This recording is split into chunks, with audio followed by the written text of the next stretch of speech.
nie są politycy, to są pajace. Oni tu przyszli nie do pracy, tylko na imprezy. Oni tutaj mają usta pełne frazesów o obronie praw dzieci, są przeciwko aborcji, a tak naprawdę robią sobie imprezy. To nie jest poważna polityka, to jest wszystko hipokryzja. Kolesie biorą dobre pieniądze, nie robią nic tutaj w tym Sejmie. Cześć, witam Was. Moi drodzy, dzisiaj miałem przygotować Wam dwa tematy, ale zrobię jeden, bo wyszedłby za długi materiał. Dzisiaj powiem o dzikiej imprezie, jaką zrobili prawilni z PiS-u czy Solidarnej Rosji jeden czort. Chodzi o dziką imprezę w hotelu sejmowym w środku nocy. Śpiewem postawili na nogi sąsiadów w nocy. Za zamkniętymi drzwiami bawił się kwiat polskiej prawicy. Między innymi Kamil Bortniczuk czy Tamenda Matecki, bo inaczej go nazwać nie mogę. Oczywiście zorganizował to Mejza. Oczywiście oni sobie z tego nic nie robią, nie widzą w tym nic złego. Jak Mejza stwierdził, były to patriotyczne pieśni. Pewnie tą patriotyczną pieśń już słyszeliście, ale posłuchajcie jeszcze raz.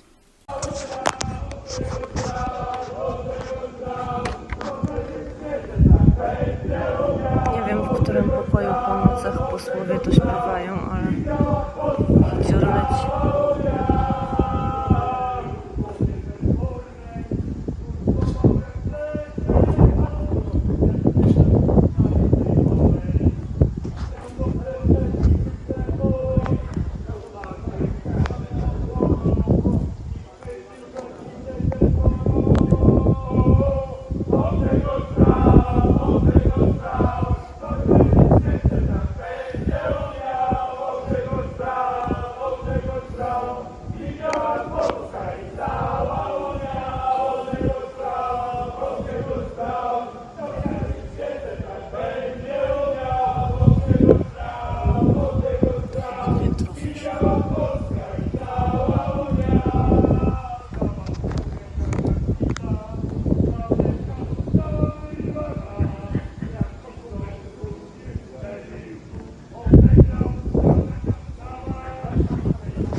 Kto skaże ciotę, a będzie miał.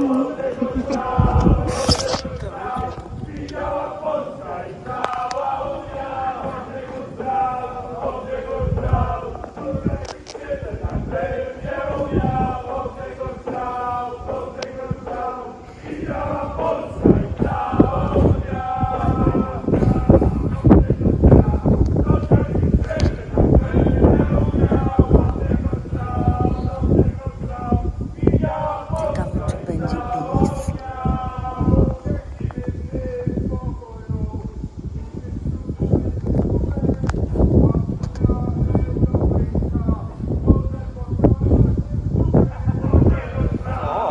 Widzę, że doszła zwrotka Unii Europejskiej.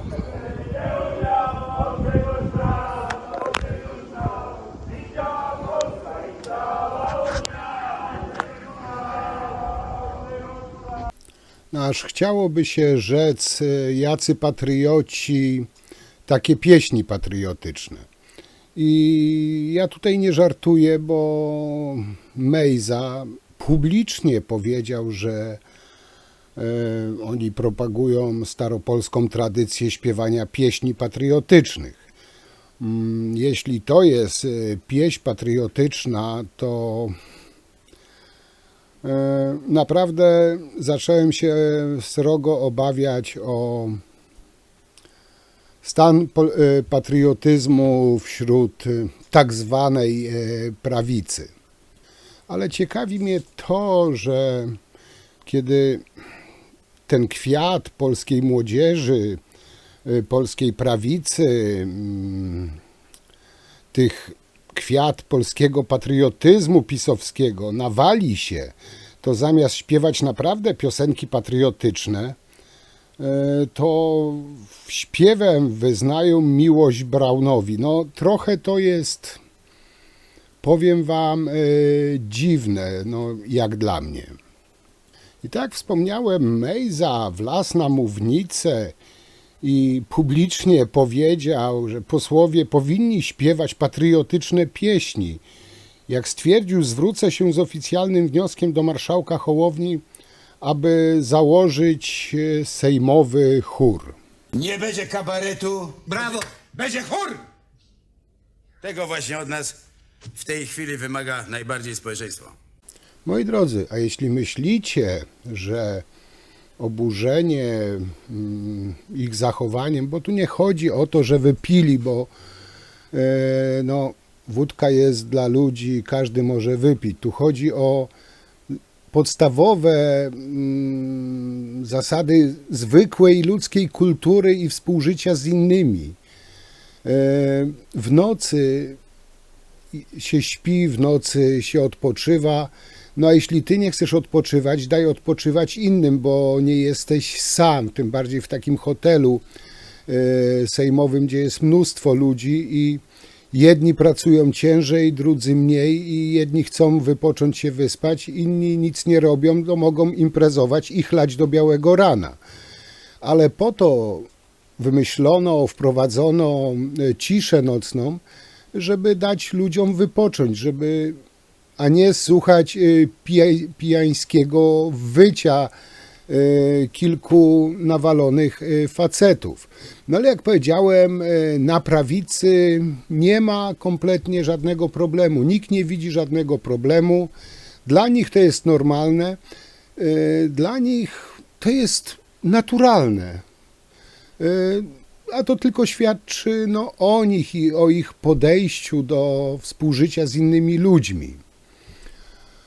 Zresztą posłuchajcie wypowiedź tutaj dwóch polityków tak zwanej prawicy. Proszę Państwa, to jest żadne halo, nic się takiego nie działo. Ja myślę, że z posła nie ma co robić tutaj jakiegoś specjalnego człowieka. To są normalni ludzie i tak powinno być. Żałuję, że koledzy nie powiedzieli, że będzie tak grubo, bo bym wpadł pewnie i żona też się dziwiła, że wyjątkowo w tym nie brałem udziału, bo nie uchylam się, nie omijam tego rodzaju zgromadzeń. No, tak widzicie, no nie ma problemu, nic się nie stało. Ale stało się, bo jeden poseł odpowiedzialny za zaszczucie dziecka, drugi poseł, który oszukiwał nieuleczalnie chore dzieci, nawalili się wspólnie w sejmowym hotelu i odwalili po prostu trzodę. I to w rocznicę katastrofy smoleńskiej. No ale to jest taki ich właśnie patriotyzm, nawet taki dzień, który no, ich pan, władca Kaczyński celebruje co miesiąc. Oni nie potrafili się powstrzymać i po prostu zrobili trzodę w hotelu sejmowym, nachlali się, nie dali spać innym i wyli jak guźce w rui. No jak wspomniałem, Mejza, no już wyjątkowo bezczelny typ, wylazł na mównicę sejmową, pełny w glorii i chwale, jakby, nie wiem, uratował dziesiątki osób z płonącego budynku. Czuł się dumny tym, że nawalony w nocy wył jak, nie wiem, jakiś napalony knur. Zresztą posłuchajcie. Panie Marszałku Bosak, Wysoka Izbo, ostatnio cała Polska żyła, jak to napisał jeden z tabloidów, dziką imprezą w Sejmie. Dostałem w tej sprawie setki telefonów, mnóstwo wiadomości, gratulacji też. Dzwoniło bardzo wiele dziennikarzy, dlatego aby się nie powtarzać po 100-kroć jako chyba główny sprawca tego zamieszania, postanowiłem się odnieść osobiście z mównicy sejmowej. Odnieść i jednocześnie wyrazić oburzenie. Oburzenie zwłaszcza na krytykę niektórych środowisk, szczególnie tych lewicowych. Krytykę za to, że w Sejmie RP przywracamy wieloletnie najlepsze tradycje tego miejsca. Tradycje polegające na wspólnym, chóralnym śpiewaniu polskich patriotycznych piosenek, przeplatanych nieco bardziej humorystyczno-biesiadnym repertuarem. Jeszcze jedno, Szanowni Państwo, ja w przeciwieństwie do koalicji 13 grudnia nie fałszuję. Ani politycznie, ani muzycznie. Dziękuję bardzo. No i fakt, nie fałszuje, a wyjątkowo czysto śpiewa, kiedy trzeba wyłudzić od rodziców nieuleczalnie chorych dzieci pieniądze na pseudoleczenie. Wtedy wyjątkowo czysto śpiewa. Mejza był głównym sprawcą tej libacji w hotelu sejmowym. Tak wspomniałem, uczestnikiem tej libacji byli również Matecki i Bortniczuk. Tak słyszeliście, Mejza z mównicy sejmowej powiedział, że to on był głównym sprawcą imprezy w hotelu sejmowym, na którą skarżyli się mieszkańcy. I mówił jeszcze, bezczelny typ, że jest oburzony krytyką za przywracanie tradycji polegającej na wspólnym chóralnym śpiewaniu polskich patriotycznych piosenek. Powiem wam, że brak mi słów na bezczelność tego typa. I się tak zastanawiam, od kiedy piosenka o Braunie jest utworem patriotycznym. Czy libacja alkoholowa jest podtrzymaniem i przywracaniem polskich tradycji? W swoim środowisku przestępcy, a w Sejmie chuligani i imprezowicze. Gdyby wiedzieli, co to jest uczucie wstydu, być może by się wstydzili. A tak, niestety Polacy się muszą za nich wstydzić. Posłowie powinni śpiewać patriotyczne pieśni, dlatego zwrócę się z oficjalnym wnioskiem do marszałka Sejmu Szymona Hołowni, aby założyć sejmowy chór. Po nocy też warto śpiewać? Panie redaktorze, skoro się pracuje cały dzień w komisjach, skoro pracuje się cały dzień na sali plenarnej, to kiedy mamy śpiewać, jak nie w nocy? I powiem wam jeszcze więcej, żeby tego wszystkiego było mało.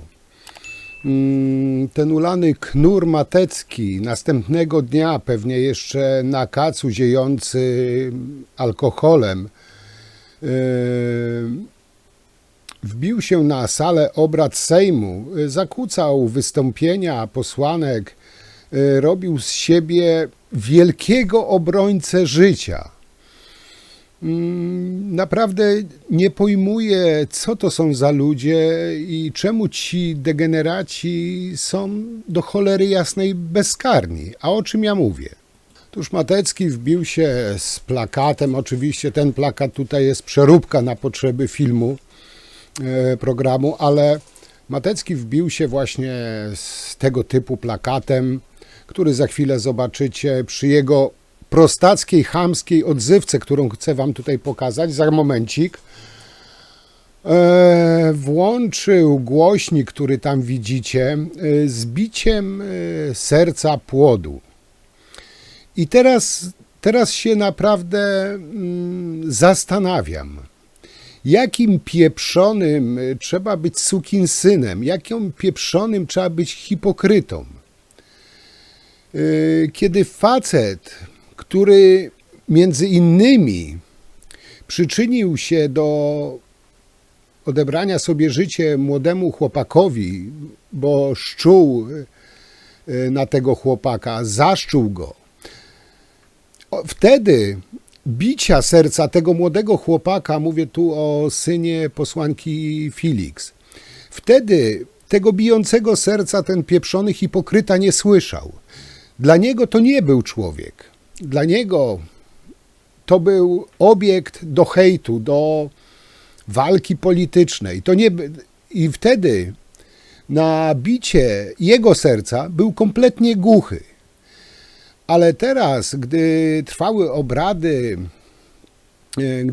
obrady na temat tej aborcji, nagle Matecki słyszy i puszcza z głośnika dźwięk bijącego serca płodu. Zresztą posłuchajcie, jak ten prostak, bo jego inaczej nazwać nie można, jak ten prostak w ogóle odzywa się do posłów, którzy są tak samo, mają takie same prawa, zasługują na takie same traktowanie jak on. I skoro on nie potrafi uszanować innych posłów, czemu inni posłowie, czy nawet obywatele Polski mają tego knura w jakikolwiek sposób szanować? On powinien się znaleźć gdzieś pod jakąś budką z piwem, gdzie jego miejsce, a nie w sali obrad polskiego Sejmu. Sam się schowaj na lesie. Szanowna pani pośle, Panie pośle. szanowna pani marszałkini. Panie pośle. Tak, dla praw kobiet. Dziękuję. Dziękuję bardzo, panie pośle. Powiedzcie mi, moi drodzy, bo ja próbuję to ogarnąć, ale nie jestem naprawdę w stanie. Jakim trzeba być człowiekiem, mając na sumieniu przyczynienie się do odebrania sobie życia młodego człowieka, wtedy jego empatii jakoś zabrakło. Tak powiedziałem, wtedy nie słyszał bijącego serca tego chłopaka. Wtedy dla niego najważniejszy był hejt na tego chłopaka. I tak powiedziałem, przyczynił się do śmierci tego chłopaka.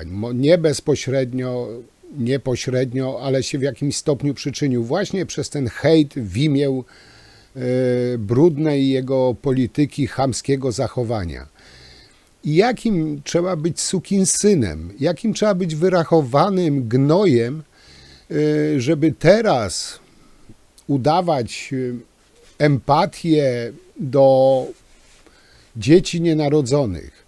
To według niego, nie wiem, dziecko nienarodzone jest ważniejsze od tego, które już x lat przeżyło na tym świecie, czy to dziecko, które dodatkowo było skrzywdzone przez dorosłą osobę, nie zasługuje na empatię, szacunek?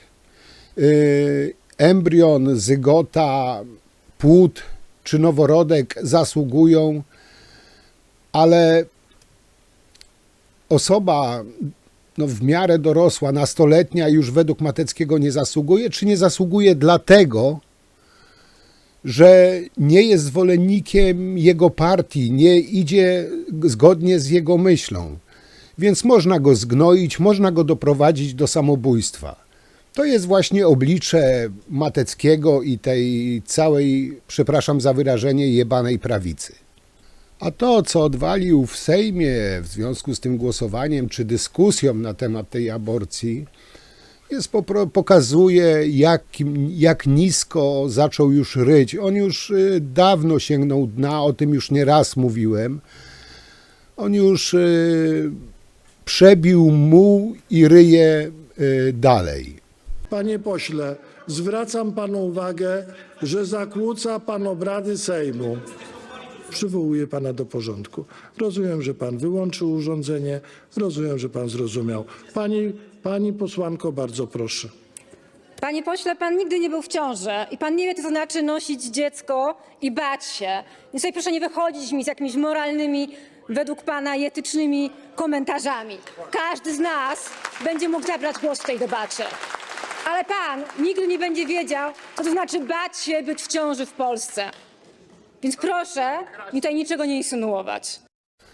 Nie wiem jak dla was, ale we mnie Matecki po prostu wzbudza odruch wymiotny. Jest jeszcze kilku, o których mówiłem, ale Matecki jest wyjątkową szują i kanalią. Zresztą można by tutaj chyba bez ogródek powiedzieć, że niedaleko pada jabłko od jabłoni, jaki ojciec, taki syn. Zresztą wszyscy, większość przynajmniej, zdecydowana większość pisowców jest tak zakłamana, to są tacy hipokryci, że szkoda po prostu o tym gadać, dlatego też zbytnio nie poruszam tematu aborcji, bo Wiem, że ilu jest ludzi, tyle jest zdań i komentarzy. No, każdy ma swoje za i przeciw. Ja na temat aborcji już się niejednokrotnie wypowiadałem, dlatego tutaj nie będę tego tematu, że tak powiem, ciągnął. Ale mam do Was prośbę, jeśli jesteście w stanie, wytłumaczcie mi proszę ten fenomen. Rząd PO stracił władzę za butelkę wina, ośmiorniczki i za przekleństwa. PiS kradli miliony, nawet miliardy, o czym będzie następny też filmik, już Wam tutaj spoiler daję. Były też obrzydliwe przekleństwa, brudne pały itp., no już nie mówię o tych libacjach alkoholowych i tak dalej. A ludzie nadal na nich głosują, popierają tą całą pisowską mafię, ten pisowski muł, te pisowskie błoto, bo tego inaczej nazwać nie można. Jak to rozumieć? Czy ludzie są aż tak ślepi, tak głupi? Przeszkadzały w PO im ośmiorniczki, a nie przeszkadza im to, co wyszło już ze strony PiS. Naprawdę nie pojmuję, jak można być tak ślepym. Każda partia ma coś na koncie. No tutaj nie czarujmy się. I nie ma świętych ludzi. To też jest fakt. Każda partia robiła błędy świadomie lub nieświadomie. No ale to, co odwalił PiS, tego nawet nie odwalali komuniści. I nie rozumiem tego fenomenu. Może wy mi wyjaśnicie, bo ja nie potrafię. Moi drodzy, na dzisiaj to tyle. Bardzo wam dziękuję. Tak i dobrze, że zaplanowałem tylko ten jeden temat, bo drugi też jest na co najmniej pół godziny mojego paplania. Także zrobię go w najbliższym możliwym terminie, jak będę tylko mógł. A dzisiaj wam już bardzo dziękuję. Oczywiście liczę na wasze komentarze, opinie, co o tym myślicie, jak to widzicie, tak jak zawsze. Ja wszystkim jeszcze raz bardzo dziękuję, no i zapraszam do następnego materiału. Trzymajcie się, cześć.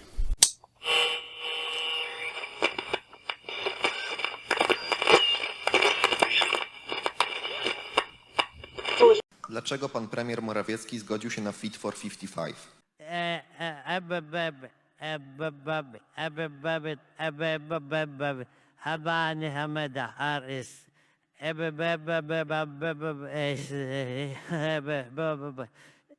Free code is this.